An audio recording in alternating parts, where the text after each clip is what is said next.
Dr. Thomas Wright sat in his office, staring at his phone. It was late Friday afternoon, and he was ready to go home. Then the phone rang again. He almost didn't answer it, but something made him pick up. Dr. Wright's paranormal research office, he said, trying to sound professional despite his tiredness. The woman's voice on the other end was shaking. "Please, you have to help us. My name is Elizabeth Montgomery. Things are happening in my house. Strange things. My kids are scared, and I don't know what to do." Thomas had heard this kind of call hundreds of times. Usually, it was just old pipes or the wind. But something in Elizabeth's voice was different. "Can you tell me what's happening, Mrs. Montgomery?" he asked, reaching for his notepad. "It started 3 weeks ago. First, it was just knocking sounds at night. We thought it was the neighbors. Then things started moving on their own. Last night, my daughter's bed lifted 2 feet off the ground while she was sleeping. My son saw it too. We're not crazy, Dr. Wright. Please believe us." Thomas wrote everything down. His mind went through the usual explanations: loose floorboards, air vents, kids playing tricks. But beds don't float by themselves. "What's your address?" he asked. Elizabeth lived in a quiet part of New Hampshire, in an old Victorian house built in the 1800s. "I'll come tomorrow morning," Thomas said. "Try to document anything unusual that happens. Take pictures or videos if you can." That night, Thomas couldn't sleep. He kept thinking about the call. In 15 years of investigating ghost stories, he had never found real proof of anything supernatural. Most cases ended with simple explanations: creaky houses, overactive imaginations, people wanting attention. But sometimes, just sometimes, he found things he couldn't explain. The next morning, Thomas packed his equipment: EMF meters for measuring electromagnetic fields, thermal cameras to detect temperature changes, audio recorders to catch any strange sounds. He also called his research partner, Dr. Rebecca Anderson. Another ghost hunt. Rebecca asked when he called. She was a scientist who studied quantum physics. She didn't believe in ghosts, but she liked solving mysteries. "This one feels different," Thomas said. "The way the mother described it. I think you should come see for yourself." The Montgomery house was big and old, with dark wooden walls and tall windows. It looked like every haunted house in every horror movie. Elizabeth Montgomery met them at the door. She was in her late 30s, with tired eyes and messy brown hair. Behind her stood 2 kids, Alice, who was 13, and Michael, who was 11. "Thank you for coming," Elizabeth said. "Something happened again last night. All the kitchen cabinets opened at exactly the same time." Michael recorded it on his phone. Michael showed them the video. Thomas watched it carefully. The cabinets didn't just fall open. They moved smoothly, all at once, like they were being pulled by invisible hands. "Has anyone been hurt?" Rebecca asked, looking at the kids. "No," Elizabeth said. "It's like, whatever it is trying to get our attention, not scare us." Alice says she hears numbers sometimes when the strange things happen, like someone whispering math problems. Rebecca looked at Thomas. They both knew this wasn't normal ghost story stuff. Ghosts didn't whisper math problems. "We'll need to set up our equipment," Thomas said, "and we'll stay tonight to observe. Is that okay?" Elizabeth nodded. "Anything to figure out what's happening to my family." As they brought in their equipment, Thomas felt the hair on his neck stand up. The air felt charged, like before a thunderstorm. His EMF meter was going crazy, showing readings that made no sense. Whatever was in this house, it wasn't a ghost. It was something else entirely, and it wanted to be found. Thomas and Rebecca worked quickly to set up their equipment in the Montgomery house. They put cameras in every room and placed sensors near the doors and windows. Something felt odd, though. Their expensive machines kept turning off and on by themselves. "I've never seen anything like this," Rebecca said, checking her 3rd broken EMF meter. "It's like something is draining the batteries, but the power readings don't make sense." The sun was setting when they finished setting up. Elizabeth made coffee for everyone while the kids did their homework in the kitchen. Everything seemed normal, but Thomas could feel something watching them. The activity usually starts around 9 o'clock, Elizabeth said, her hands wrapped tightly around her coffee mug. It's like whatever it is runs on a schedule. At exactly 9, all the lights in the house flickered. Thomas checked his equipment. The temperature in the living room dropped 20 degrees in seconds, but it wasn't the usual cold spot that ghost hunters looked for. Instead, the cold formed a perfect circle in the middle of the room. "That's not possible," Rebecca whispered, looking at her thermal camera. The cold spot was making a pattern, like a snowflake made of frost on the floor. Suddenly, Michael's math textbook flew off the kitchen table, but it didn't just fall or get thrown. It floated. The book hung in the air, pages turning by themselves, stopping at the chapter about geometry. "It's happening again," Alice said calmly, like she was used to it. She walked to the floating book and looked at the open page. "They like patterns. They're trying to show us something." Rebecca watched through her camera as more objects began to float. Pencils, cups, small toys. They weren't moving randomly. They were forming shapes in the air. Triangles, squares, and circles, all perfectly aligned. "This isn't a ghost," Thomas said, recording everything on his camera. "Ghosts don't make geometric patterns. They don't solve math problems."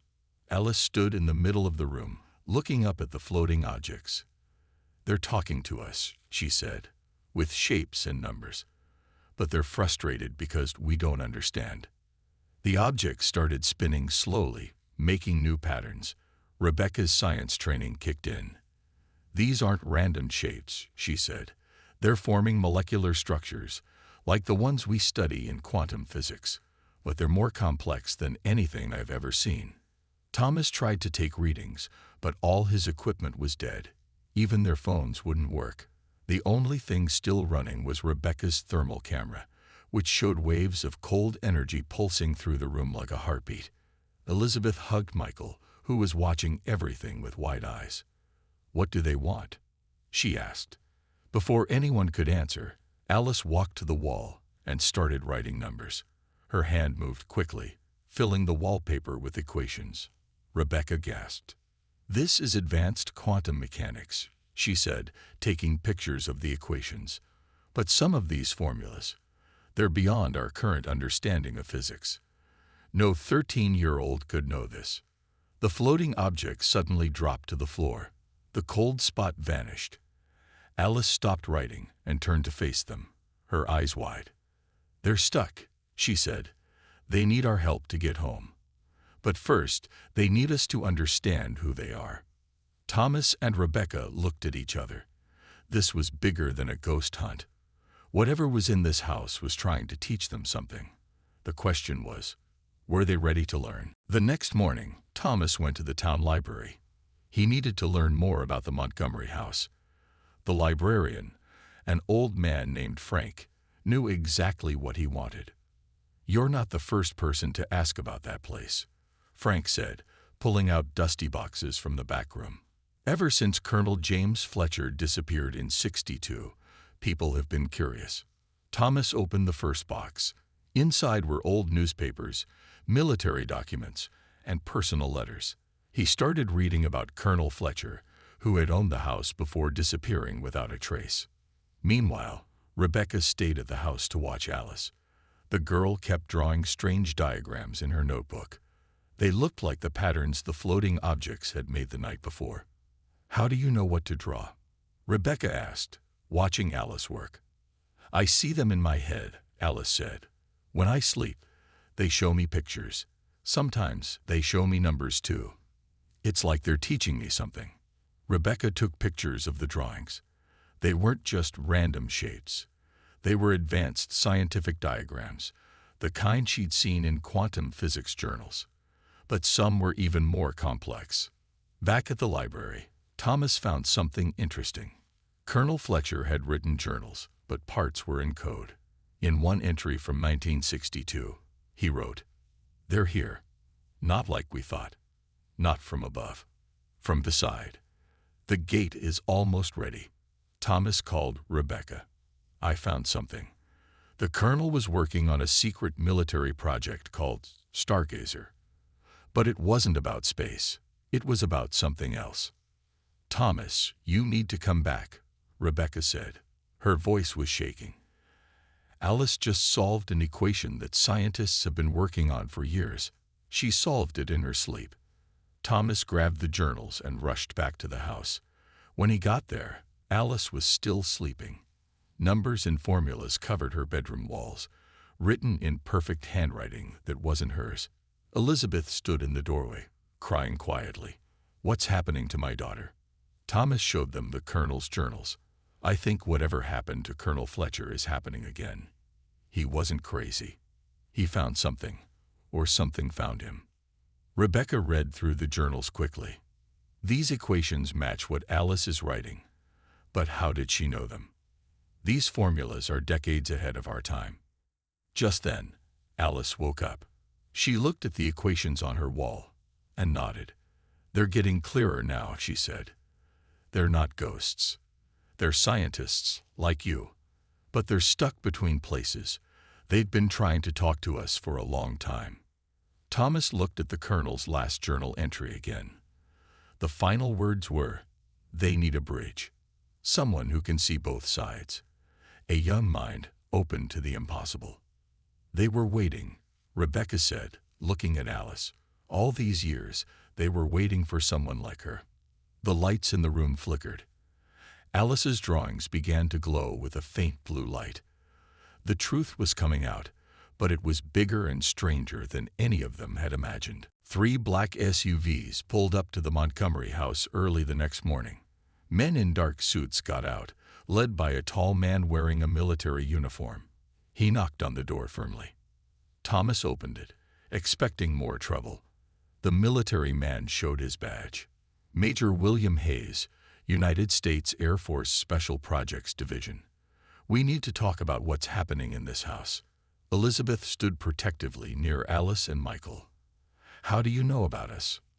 We've been monitoring energy readings in this area for decades, Major Hayes said. Last night, those readings went off the charts, just like they did in 1962. They sat in the living room while Major Hayes explained. He pulled out old photos showing Colonel Fletcher standing next to strange equipment. Colonel Fletcher wasn't just any Air Force officer. He was part of Project Stargazer, but it wasn't about watching the stars. Rebecca leaned forward. What was it really about? Parallel dimensions, Hayes said simply. Fletcher discovered that certain places on Earth are thin spots between realities. This house sits on one of those spots, but he didn't just find the spot. He made contact with something on the other side. Thomas showed Hayes the colonel's journals. Is that why he disappeared? Hayes nodded. We think he found a way to communicate with them, but something went wrong. Now, 60 years later, they're trying again. But this time, they're using your daughter as a bridge. Alice spoke up. They're not trying to hurt anyone. They're scientists, like Colonel Fletcher. They're trapped and need our help. We know, Hayes said. That's why I'm here. Project Stargazer never ended. We've spent decades trying to understand what Fletcher found. But we never had someone who could communicate with them clearly, until now. Elizabeth shook her head. I won't let you experiment on my daughter. Mom, Alice said softly, they're showing me things, important things, things that could help everyone. But they're running out of time. Major Hayes pulled out more files. The entities Fletcher contacted exist as pure energy. They evolved beyond physical bodies. They've been trying to teach us their science, but human minds couldn't understand it. Until Alice. Why now? Thomas asked. Why her? The thin spot is getting weaker, Hayes explained. Soon it might close forever. They need our help as much as we need theirs, but it has to be soon. Suddenly, all the papers on the coffee table rose into the air. They formed a spinning circle, then arranged themselves into a perfect star pattern. In the center, Alice's notebook opened, and invisible hands began writing. Time running short. Gate closing. Must complete bridge soon. Please help. Major Hayes watched with wide eyes. I've waited my whole career to see this, he said quietly. The question is, what do we do now? The next day, they turned the Montgomery living room into a research station. Rebecca set up computers, while Major Hayes brought in special equipment from Project Stargazer. Alice sat in the middle of it all, drawing more diagrams. Your brainwaves are unique, Rebecca told Alice, looking at a screen showing colorful patterns. When they communicate with you, your brain works differently than any we've ever seen. Thomas watched the machines recording everything. But why Alice? Why not someone else? Children's minds are more open, Major Hayes explained. They accept new ideas more easily than adults. And Alice has something special. Her brain can process their quantum language. Alice looked up from her drawing. They're showing me more now. They're not just stuck, they're scared. Something bad is happening in their dimension. As if responding to her words, the room temperature dropped. The computers started showing strange readings. Then Alice's eyes went wide, and she began speaking in a voice that wasn't quite her own. We are the Watchers, she said. We have existed in the space between spaces for millions of years. Our physical forms evolved into pure energy. We have watched humanity grow. Now we need your help. Elizabeth held Michael close as they watched Alice speak. Thomas recorded everything while Rebecca took notes. Our dimension is collapsing, Alice continued. The collapse will affect all connected dimensions, including yours. We tried to warn Colonel Fletcher, but the connection wasn't strong enough. He tried to help us, but he wasn't ready. The bridge failed. What happened to the Colonel? Major Hayes asked. He lives, but trapped in the space between dimensions. We try to help him, but we cannot reach him fully. We need to create a stable bridge. Alice can help us do this. Rebecca moved closer. How? How can we help? Alice's hands started drawing again, faster than humanly possible. The diagram showed machines and energy patterns. We need to combine your technology with our knowledge. Alice's mind can be the bridge, but only temporarily.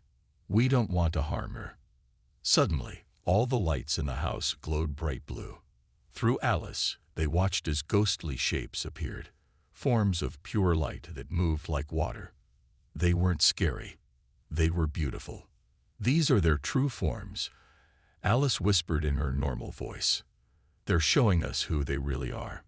One of the light forms moved toward Alice. As it got closer, numbers and equations filled the air like floating stars. Rebecca gasped as she understood some of them. This is incredible, she said. They're showing us the basic laws of their universe. The math explains everything. Gravity, time, space. But it's all connected in ways we never imagined. Can we help them? Thomas asked, without putting Alice in danger. Major Hayes studied the equations. With their knowledge and our technology, maybe. But we need to understand more. The light forms swirled around Alice gently. Through her, they spoke again. Time grows short. The collapse spreads. We offer knowledge in exchange for help. But the choice must be freely made. Elizabeth stepped forward, looking at her daughter. Alice, do you understand what's happening? Are you scared? Alice smiled. No, Mom. I'm not scared. They're my friends now. They've been so alone, watching and waiting. They just want to go home and help us learn at the same time. The lights dimmed and the forms faded, but the equations stayed, glowing in the air like a map to another world.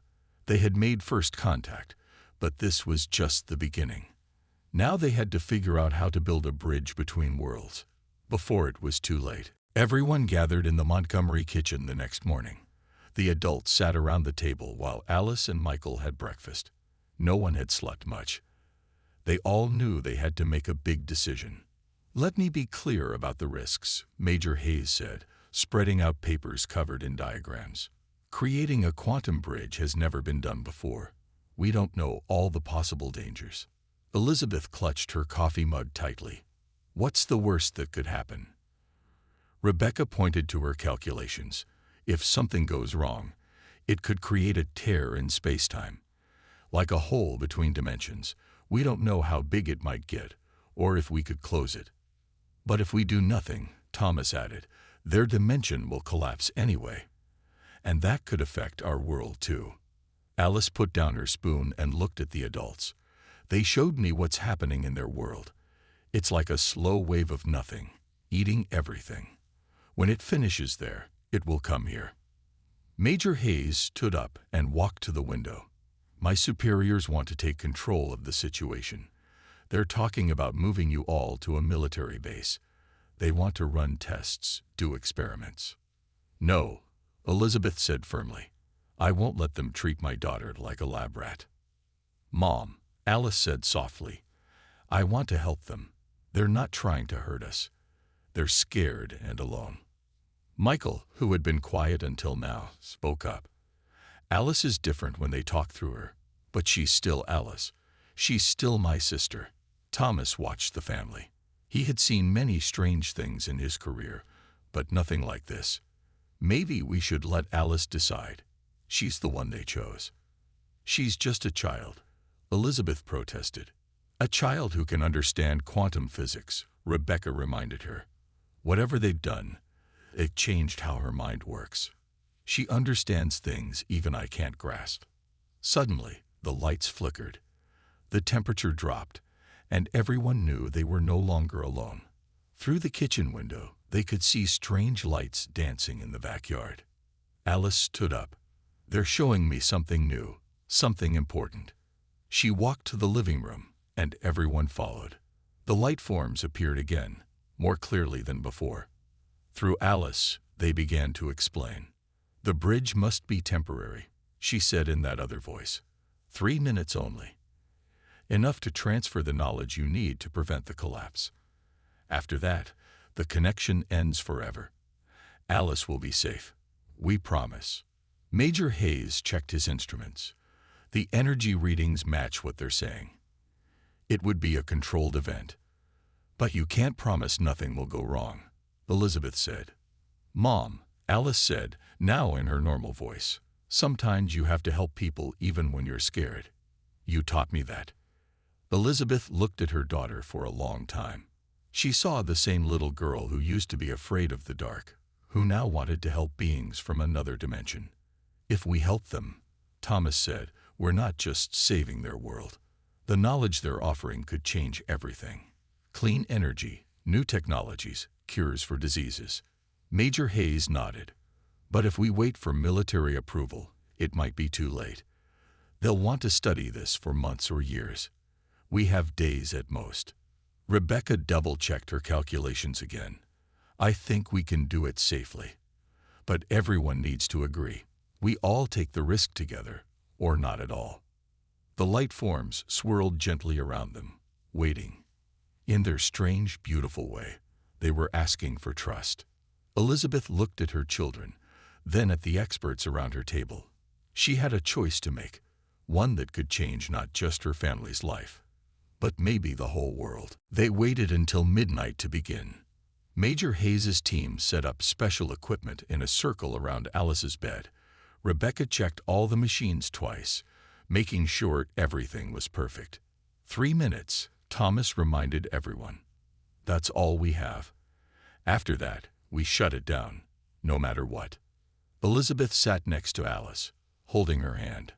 Are you sure about this, sweetie? I'm ready, Mom, Alice said. She looked calm, even though everyone else was nervous. They showed me exactly what to do. Major Hayes checked his watch. It's time. Remember, if anything goes wrong, we pull the plug immediately. Rebecca started the machines. They hummed quietly at first, then grew louder. Blue lights danced around the room as the temperature dropped. Alice lay back on her bed and closed her eyes. Connection starting, she said in that different voice. Bridge forming. Hold steady. The air in the middle of the room began to shine. It looked like water made of light, swirling and moving by itself. Thomas's cameras recorded everything while Rebecca watched the readings on her computer. Energy levels rising, Rebecca said. Everything looked stable. Suddenly, the swirling light opened like a door. Through it, they could see something else. Not another room or place, but a space filled with patterns of pure energy. Beautiful colors moved like dancing flames. "Oh my God," Major Hayes whispered. "We're actually seeing their dimension." The light forms appeared, moving through the opening. They were clearer now than ever before. They looked like tall, graceful shapes made of starlight. One of them moved toward Alice. "Beginning knowledge transfer," Alice said. Her voice now sounded like many voices speaking together. "Time remaining. 2 minutes, 30 seconds. Images and numbers filled the air around them. Rebecca's computers were recording everything, saving information that would take scientists years to understand. The light beings were sharing their secrets, just as they promised. "There's so much," Rebecca said, watching her screens. "The answers to questions we haven't even thought to ask yet." Then something unexpected happened. Another shape appeared in the light doorway. It was different from the others. Part human, part energy. Elizabeth gasped. "Colonel Fletcher," Major Hayes said in shock. "He's alive." The colonel's form floated near Alice. Through her, he spoke. "The bridge works both ways. I've learned so much here. But now it's time for me to come home." As they watched, the colonel's energy form began to become more solid. He was changing back to human form. The light beings helped him, guiding him through the bridge. "Time remaining. 1 minute," Alice announced. The colonel stepped through fully, now a solid person again. He looked exactly like he had in 1962, not having aged a day. He opened his real eyes for the first time in 60 years. "Thank you," he said in his own voice. "Thank you for finishing what I started." 30 seconds, Alice said. The light beings began to withdraw. Through Alice, they spoke one last time. "The knowledge is transferred. We have what we need to save our dimension, and you have what you need to change yours. Remember us." 10 seconds, Alice said. The bridge started to close. The beautiful colors faded. The light beings waved goodbye in their own way, their forms dancing one last time before disappearing. 3, 2, 1. The bridge closed with a soft sound, like a gentle wave reaching shore. The room returned to normal. Alice opened her eyes and smiled. "They're gone," she said in her regular voice. "But they'll always be part of us now." Elizabeth hugged her daughter tightly. Colonel Fletcher stood nearby, looking around his old house with new eyes. The machines powered down as Rebecca saved the last bits of data. They had done it. They had built a bridge between worlds. And nothing would ever be the same. 10 years passed after that night in the Montgomery house. The world changed slowly but surely as the knowledge from the light beings began to shape human science. Alice grew up to be a brilliant scientist. At 23, she was the youngest person ever to win the Nobel Prize in physics. She worked with Rebecca in a special research center built near her old house. Together, they turned the light beings' knowledge into new technologies that helped people. It's strange to think it all started with what people thought was a ghost. Alice said one day, sitting in her old bedroom. The house was now a research facility, carefully protected by Thomas's team. Thomas himself had written several books about what happened, though many people still didn't believe the true story. He didn't mind. He knew the truth, and that was enough. Colonel Fletcher worked with Major Hayes, helping scientists understand what he had learned during his 60 years in the other dimension. He never aged past the day he disappeared, which doctors were still trying to understand. "Time moves differently there," he would say, smiling at their questions. "But I wouldn't trade those years for anything. They taught me so much." Elizabeth still lived in the house, now working as part of the research team. Michael had grown up to become a teacher, helping young students understand the new science that was changing their world. One morning, they all gathered in the old living room where it had happened. The president was coming to announce something important. They turned on the TV to watch. Today, the president said, "We are proud to announce that the first clean energy plant based on quantum technology is fully operational. Thanks to the Montgomery research team, we can now provide free, clean power to millions of homes." Alice smiled as she watched. On her desk were pictures of the new medical machines she had helped design, using the light being's knowledge about energy and matter. These machines could heal people in ways that seemed like magic 10 years ago. Rebecca came in, carrying more papers with equations. "Look at this," she said excitedly. "We finally decoded another part of their message. I think we can use it to help clean the oceans." Major Hayes, now General Hayes, visited often to see their progress. "Sometimes I still can't believe it all happened," he said. A ghost story turned out to be humanity's biggest leap forward. Thomas kept all his old ghost hunting equipment in a special room. He still investigated strange cases sometimes, but nothing ever came close to the Montgomery house. He had a picture on his wall of that night, the last photo taken before the bridge closed. In it, you could see the beautiful lights and Colonel Fletcher stepping through. "The funny thing is," Alice said, looking at the photo, "they never told us their real names. We still call them the light beings. But they gave us so much." Elizabeth hugged her daughter. "They chose the right person to talk to. You were brave enough to believe in something impossible." That evening, they sat in the backyard, looking at the stars. The house didn't have any more strange happenings. No floating objects, no cold spots, no equations appearing on walls. But sometimes, if you looked carefully, you could see a slight shimmer in the air, like a memory of that magical night. "Do you think they're watching us?" Michael asked. "Do you think they're proud of what we've done with their knowledge?" Alice smiled, remembering her friends from another dimension. "I think they are. They trusted us to use their gifts wisely, and we have. We're making the world better, one discovery at a time." As they talked, a shooting star crossed the sky. For just a moment, it seemed to dance with the same beautiful patterns they remembered from 10 years ago. It was a reminder that some stories, no matter how strange they seem at first, can change everything. The Enfield Poltergeist was never just a ghost story. It was humanity's first step into a larger universe, guided by beings of light who chose to trust a young girl and her family with the secrets of creation itself.